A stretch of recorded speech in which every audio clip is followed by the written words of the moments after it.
In today's video, I'm going to teach you how to run a GitHub Actions workflow from another GitHub Actions workflow. This is an incredibly useful technique to optimize your automation routines and enhance the efficiency of your CI/CD pipeline on GitHub. We will explore the two primary methods to do this, focusing especially on the modern and recommended approach using workflow call, often referred to as a reusable workflow. Let's start with the first method, reusable workflow using workflow call. This approach is straightforward and allows for a clean and semantic execution of one workflow from another. To begin, you'll need to set up the workflow that will be called within another workflow.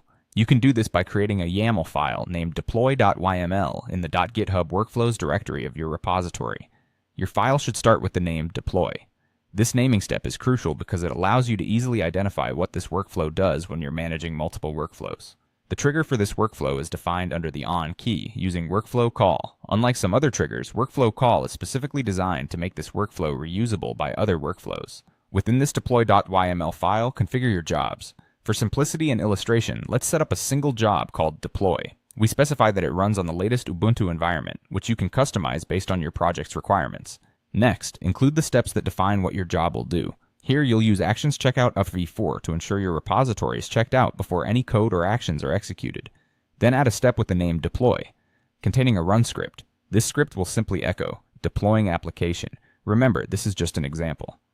And in practice, this step would contain your actual deployment scripts. With our reusable workflow set, the next piece is creating the workflow that will trigger this. Head over to create another YAML file named main.yml, also under the .github workflows directory. This one's called build and deploy because it will encompass both building your application and deploying it in sequence. The on key is configured with a push event that listens to changes on the main branch. Again, adapt this to fit your branching strategy. Let's define two jobs in this configuration. First, we have the build job, which also runs on Ubuntu latest. Like before, you'll use the actions checkout at v4, and then a basic run command that echoes building application. Our second job in this file is deploy. This job configuration includes a key concept called needs, specifying that it relies on the build job. This dependency ensures that deployment will only start after a successful build, creating a logical and failure-resistant workflow sequence. To integrate the workflow you've prepared earlier, use the uses key. Point this to the relative path of your deploy, YML file, docu, github/workflows, deploy.yml. And just like that, with these configurations complete, your build and deploy workflow will call and run the deploy workflow seamlessly.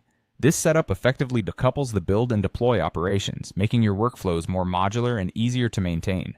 By leveraging workflow call, you harness the full power of GitHub Actions for complex workflows, making automation a natural part of your daily DevOps processes.